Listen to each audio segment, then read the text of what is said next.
नमस्कार साथियों, स्वागत करता हूं आप सभी का एक बार फिर से नए वीडियो में। साथियों, पिछले वर्ष मई 2025 में भारत और पाकिस्तान के बीच एक संघर्ष हुआ। आप सभी जानते हैं, भारतीय सेना के द्वारा ऑपरेशन सिंदूर चलाया गया और इसमें पाकिस्तान में स्थित जो आतंकवादी ठिकाने हैं उनको पूरी तरह से नष्ट किया गया। कई आतंकवादी इसमें मारे गए। इसके अलावा साथियों, भारत ने पाकिस्तान के कई फाइटर जेट्स को मार गिराया। इसके अलावा साथियों, पाकिस्तान के द्वारा भी भारत के फाइटर जेट्स को मार गिराने का दावा किया जाता रहा है। खास करके भारत के राफेल जैसे विमान को भी मार गिराने का पाकिस्तान के द्वारा दावा किया गया। साथियों, जब इस दावे को भारत ने चेक किया और भारत के अधिकारियों से जो ये सवाल पूछा गया कि क्या वास्तव में पाकिस्तान के द्वारा भारत के राफेल को मार गिराया गया है, तो ऐसे में भारत के अधिकारियों ने इसको लेकर के कोई भी जवाब नहीं दिया। जिसके बाद से लगातार ये संशय बना रहा और सवाल उठते रहे कि क्या पाकिस्तान ने भारत के विमान को मार गिराया है। साथियों, अभी हाल ही में खबर निकल कर आ रही है कि भारतीय वायुसेना के द्वारा अपने राफेल विमान को रखरखाव और मरम्मत के लिए एक निविदा जारी की, यानी कि टेंडर जारी किया है, जिसमें अपने सभी 36 राफेल विमान का जिक्र किया गया है। उसको लेकर के टेंडर जारी की गई है। जिसके बाद से सवाल खड़ा हो रहा है, चर्चा हो रही है कि पाकिस्तान जो दावा कर रहा था कि भारत के राफेल विमान मार गिराए हैं, तो वो दावा फेल होता हुआ दिखाई दे रहा है, क्योंकि भारत के जो वायुसेना है उसके द्वारा सभी 36 राफेल विमान को रखरखाव मरम्मत के लिए टेंडर जारी किया है। तो इससे प्रूफ मिलता है। साथ ही सबसे बड़े सवाल ये उठते हैं कि हाल जब इस प्रकार की घटनाएं हुई थी तो भारत ने उस समय ये जवाब क्यों नहीं दिया था। और इसके अलावा साथियों, सबसे बड़ी बात ये जो चर्चा का विषय बना है कि क्या निविदा जारी करना या टेंडर जारी करना भारत के वायु जो राफेल फाइटर जेट हैं इनकी संख्या का पुष्टि करता है। इन सभी के बारे में, इसकी क्या हकीकत है, सभी के बारे में आज हम विस्तार से चर्चा करने वाले हैं। तो आइए शुरू करते हैं। साथियों, आप सभी इस खबर से लगभग अवगत होंगे, क्योंकि भारतीय वायुसेना के द्वारा, भारतीय सेना के द्वारा एक बहुत ही बड़ा ऑपरेशन चलाया गया, ऑपरेशन सिंदूर। इसके पीछे एक कारण था कि 22 अप्रैल को पहलगाम हमले में, पहलगाम के बेसरन घाटी में जो टूरिस्ट आए हुए थे उनके ऊपर आतंकवादियों के द्वारा हमला किया गया, जिसमें 26 निर्दोष लोग मारे गए थे। उसके बाद साथियों, भारत ने बदला लिया और ऑपरेशन सिंदूर चलाया और पाकिस्तान में जितने भी आतंकवादी ठिकाने थे, लगभग 9 आतंकवादी ठिकानों को पाकिस्तान ने 7 से 10 मई के बीच भारत ने कई हमले किए। और इसमें आप देख सकते हैं काफ़ी सारी अहम जो घटनाएं, जगह हैं जहाँ पर भारत ने हिट किया था। उसमें चाहे मुजफ्फराबाद हो, कोटली हो, मुरीद के हो, भावलपुर हो, कई ऐसे स्थान हैं जहां पर आतंकवादी ठिकाने भारत ने टारगेट कर रखे थे और यहाँ पर सटीक हमला किया था। भारत ने इसकी प्रॉपर वीडियो जारी की थी, सैटेलाइट इमेज जारी की थी, पहले की और बाद की, प्रॉपर तरीके से इसकी पुष्टिकरण की थी कि इतने हमले हमने किए हैं। साथियों, डाटा के बारे में बात करें तो 100 से ज़्यादा आतंकवादी मारे गए थे। इसके अलावा पाकिस्तान के भी 35 से 40 जो मिलिट्री पर्सन है वो इसमें मारे गए थे। इसके अलावा साथियों, भारत ने पाकिस्तान के कई फाइटर जेट जो F-17 फाइटर जेट पाकिस्तान के चाइना से खरीदा था, इस फाइटर जेट को भी मार गिराए जाने का भारत के द्वारा दावा किया जाता रहा है और खबरें भी आती रही हैं। इसके अलावा साथियों, पाकिस्तान के द्वारा भी भारत के फाइटर जेट्स को मार गिराने का इस प्रकार का तस्वीर साझा किया जा रहा था सोशल मीडिया में, और पाकिस्तान एक नैरेटिव फैलाने का प्रयास कर रहा था कि भारत के भी फाइटर जेट को मार गिराया गया। खास करके राफेल को मार गिराए जाने की बातें कही जा रही थी कि जो मलबा है राफेल का है। हालांकि बाद में भारत के PIB के द्वारा फैक्ट चेक किया जाता है इसको लेकर के, जिसमें दावा गलत निकला है और भारत की जो ये कभी विमान क्रैश हुआ होगा उसकी पुरानी तस्वीर शेयर की जा रही थी। लेकिन सबसे बड़ी बात यह है साथियों कि उस समय जब भारत के अधिकारियों से पूछा गया कि क्या वास्तव में पाकिस्तान ने भारत के राफेल को मार गिराया है, तो भारत के अधिकारियों के द्वारा कोई भी इसको लेकर के जवाब नहीं दिया गया। तब से ये सवाल लगातार बना रहा और संशय भी बना रहा और लगातार इसको लेकर के प्रश्न खड़े किए जाते रहे हैं। अब साथियों, खबर निकल कर अभी आ रही है कि भारतीय वायुसेना ने अपने सभी 36 राफेल विमान की सहायता हेतु, यानी कि उसकी मरम्मत हेतु, उसके रखरखाव हेतु एक निविदा जारी किया है, टेंडर जारी किया है, जिससे ये सिद्ध होता है कि जो पाकिस्तान दावे कर रहा था उसका दावा गलत साबित होता हुआ दिखाई दे रहा है। इसको लेकर के कई प्रकार के आर्टिकल प्रकाशित हो रहे हैं, लगभग समाचार पत्रों में इसको लेकर के बातें कही जा रही हैं। अब साथियों, बात करते हैं खबर की। आप सभी जानते हैं कि भारत ने जो राफेल विमान है, 36 राफेल विमान भारत ने फ्रांस से खरीदे हैं। साथियों, 2016 में एक समझौता हुआ जिसके तहत भारत को 36 राफेल विमान मिले थे। और इसमें क्या है कि एक समझौता हुआ था, यानी कि 10 वर्षों के लिए एक एग्रीमेंट हुआ था, जिसमें रखरखाव, मरम्मत और सभी चीज़ें इसकी फ्रांस की जो कंपनी है, जो इंजन निर्माता कंपनी सैफरान, इसके द्वारा किया जाएगा। ये जो समझौता है 2016 में समाप्त हो रहा है। 10 साल 2016 में, माफ कीजिए 2026 में ये सितंबर में समाप्त हो रहा है। और उसके बाद से 5 साल के लिए और माफ कीजिए 5 महीनों के लिए एक और ब्रिज सपोर्ट, यानी कि बीच में सहायता के लिए, रखरखाव के लिए, एक ब्रिज सपोर्ट के लिए अनुबंध की की निविदा निकाली गई है। कि कोई और कंपनी को हायर किया जाएगा जो उसका रखरखाव करेगी अगले 5 महीने तक के लिए। तो इसको लेकर खबरें यहाँ पे आ रही हैं। अब इस प्रकार की निविदा निकलने से एक चीज़ यहाँ पर चर्चा हो रही है कि जो भारत ने पिछले साल ऑपरेशन सिंदूर में दौरान जो राफेल विमान खोए थे, इसको लेकर के जो दावा किया जा रहा था, उसका भी खंडन होता हुआ दिखाई दे रहा है। कई एक्सपर्ट इसको मान रहे हैं कि भारत ने ये भी खंडन जो किया, मतलब कर दिया है कि कोई भी राफेल जो विमान है भारत का मार नहीं गिराया गया है। अब साथियों खबर ये है, अब इसकी जो टेंडर निकाली उसके बारे में यहाँ पे देख सकते हैं। इसमें भारत की जो ऑफिशियल टेंडर है जो वायुसेना द्वारा जारी की गई, आप देख सकते हैं, directorate of engineering Rafale air headquarter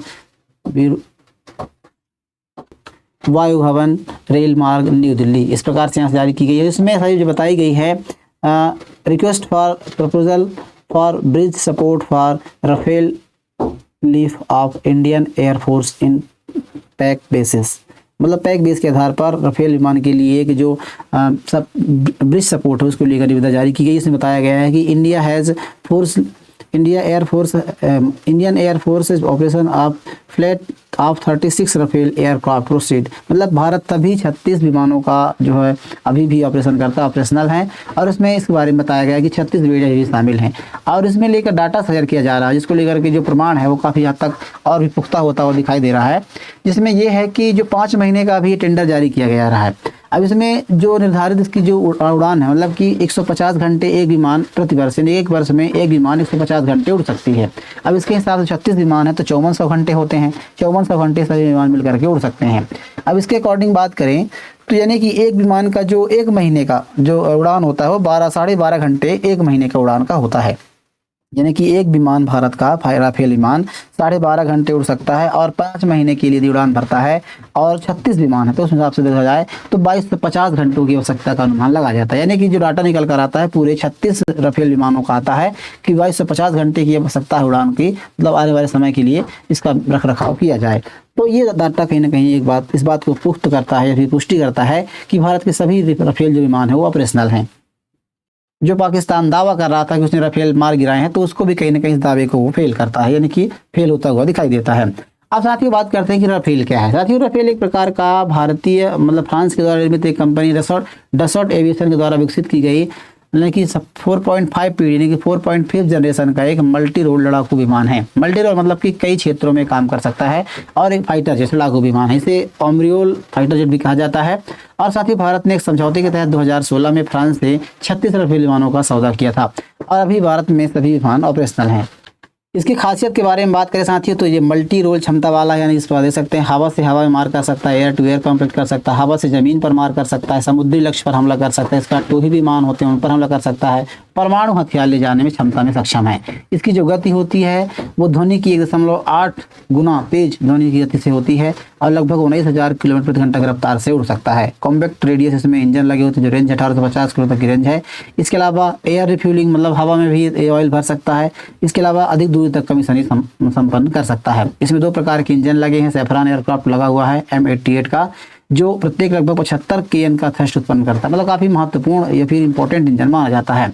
इसके अलावा साथियों भारत में काफ़ी सारे मिसाइलों को ले जा सकता है, चाहे स्कैल्प मिसाइल हो, हैमर मिसाइल हो, मेट्रो मिसाइल हो, मतलब सभी मिसाइलों को ये मतलब साथ ले सकता है। इसके अलावा जो परमाणु हथियार उसको मारने में सक्षम होता है।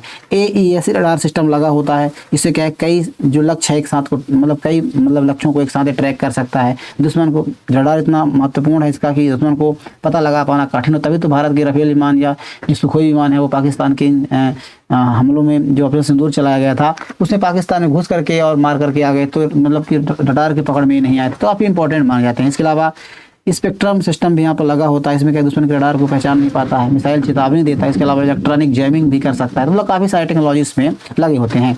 बात करें भारत की तो भारत अभी इसको जो आप देख सकते हैं अम्बाला एयरफोर्स पर तैनात करता है। इसके अलावा हसीमरा एयरफोर्स स्टेशन पर इसको लिए तैनात करता है।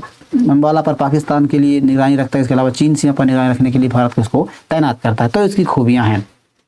अब सबसे बड़ा सवाल ये उठता है कि जब भारत के कोई भी राफेल विमान नहीं मार गिराए गए थे तो भारत ने उस समय जो ऑपरेशन ऑन था पाकिस्तान, हालांकि भारत ये भी कह रहा है कि अभी भी ऑपरेशन सिंदूर ऑन है, लेकिन उस समय भारत जब पाकिस्तान नैरेटिव फैलाने में काफ़ी आगे बढ़ रहा था तो भारत इसका जवाब क्यों नहीं दे रहा था, तो उसके पीछे कई सारे वजह बताई जा रही है। सबसे बड़ी बात ये साथियों कि जो सैन्य गोपनीयता होती है, क्योंकि कोई भी ऑपरेशन जब चल रहा होता है तो अपने ऑपरेशन की जानकारी बताना अच्छा नहीं होता या फिर सार्वजनिक करना नहीं होता है, ये मिशन की खासियत होती है। इससे क्या होता है कि यदि आप कोई जानकारी बताते हैं तो पाकिस्तान को यदि लगता है कि हमने एक विमान कम गिराया है तो ये होने दीजिए। भारतीय सेना का भी कहना है कि यदि पाकिस्तान, भारतीय सेना हालांकि यही कह रही थी कि यदि पाकिस्तान मानता है कि हमने उसके राफेल विमान गिराए हैं तो उसको मानने दीजिए।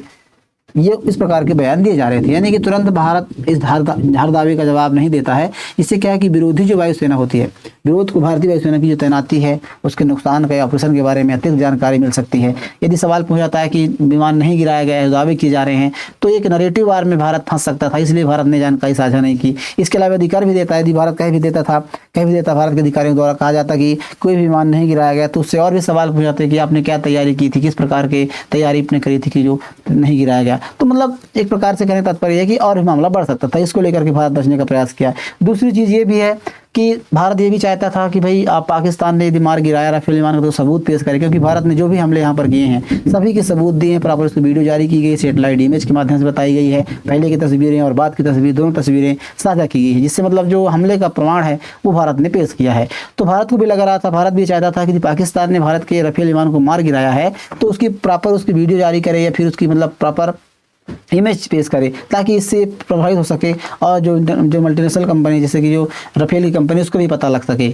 तो कहीं ना कहीं ये प्रकार था। इसके अलावा भारत का कहना यह था कि ऑपरेशन के जो उद्देश्य में पूरे हो गए और आतंकवादी ठिकानों पर जो हमला सफल रहा है, विस्तृत विमान हानि पर सार्वजनिक बहस से भारत मतलब बचता रहा है। तो इसकी वजह बताई जा रही। दूसरी वजह यह है कि भारत ये भी चाहता है कि आने वाले समय में हम राफेल और भी राफेल खरीदने वाले भी खबर निकल कर आ रही है कि भारत 144 राफेल खरीदने जा रहा है फ्रांस से। तो भारत इस प्रकार के मामले में फंस करके जो राफेल की जो कीमत है उसको और बढ़ाने को लेकर के भी सोच रहा था कि यदि ऐसी बातें आती हैं तो कहीं ना कहीं भारत की जो डसट कंपनी है वो एक बार सोचेगी कि यार लगातार यदि भारत पाकिस्तान जैसे जो Chinese FQ9 air defence system वो मार गिराया जा रहे हैं, मन के द्वारा मार गिराया जा रहा है, तो कहीं ना कहीं जो भारत के दाम हैं, मतलब यदि भारत प्रयास करते, यदि भारत ऐसा चाहता, कहने का मतलब ये साथियों कि यदि भारत इसका मतलब दावे को पुष्ट करता और यहाँ तक कि ये भी कहता कि कोई भी राफेल विमान नहीं गिराया गया, तो उससे जो अभी आने वाले समय भारत साथ जो डील है उसकी जो कीमत पर इसका असर पड़ सकता था। तो ये भी कहीं कहीं एक मायने रख सकता है कि भारत इसको लेकर के शांत रख करके मतलब जो आगे वाले समय में जो राफेल के साथ समझौता हुआ राफेल को लेकर के, उसमें जो दाम को लेकर के भी काफ़ी हद तक मतलब कि कहने का उसके पास अवसर है कि आपके राफेल गिराए गए थे, मतलब गोपनीय तरीके से कह सकता है कि आपके राफेल गिराए जाने की चर्चा आई थी, तो उसकी कीमत में काफ़ी ज़्यादा वो हो सकता है। और सबसे बड़ी बात यह है साथियों कि भारत ने और भी कई चीज़ों को लेकर के बातें नहीं कही थी। अब जो निविदा निकाला गया है, क्या ये वास्तव में भारत के राफेल विमान की जो गिनती है या फिर मतलब जो 36 राफेल विमान बताए जा रहे हैं इनकी पुष्टि करता है? देखिए, टेंडर निकाला अपने आप में 100% इसका प्रमाण नहीं हो सकता है, क्योंकि यदि कोई भी राफेल गिराया गया था, देखिए टेंडर जो निकाला गया 36 विमानों को ऑपरेशन को लेकर निकाला गया है। हो सकता है टेंडर निकाला गया लेकिन राफेल जो विमान है ये कम हो, ये भी हो सकता है, लेकिन इस पर अभी कोई जानकारी निकल कर नहीं आई। लेकिन ये ठोस सबूत पेश कर रहा है भारत, जिस प्रकार से पूरे घंटे का पूरे ब्यौरा दिया जा रहा है कि 2250 घंटे उड़ान भरेंगी और 12.5 घंटे प्रति घंटे की रफ्तार से 36 विमान 5 महीने तक उड़ान भरेंगे, तो 2250 होता है, मतलब पूरे टोटल 36 विमानों का डाटा शेयर कर रही है। इससे जो प्रूफ होता है, इससे जो पुष्टि होती है कि वास्तव में भारत के जो राफेल विमान है वो नहीं मार गिराए गए थे। बहरहाल आप इस खबर के बारे में क्या सोचते हैं? पाकिस्तान का क्या दावा जो है फेल होता हुआ दिखाई दे रहा है, फिर कोई और वजह है? जरूर लिखिएगा। जानकारी आप कैसी लगी इसके बारे में जरूर लिखिएगा। साथ ही वीडियो पसंद आए तो वीडियो को लाइक कीजिए, चैनल को जरूर सब्सक्राइब कर लीजिएगा। मिलते हैं किसी ऐसे नए इन्फॉर्मेशनल वीडियो के साथ, तब तक के लिए नमस्कार।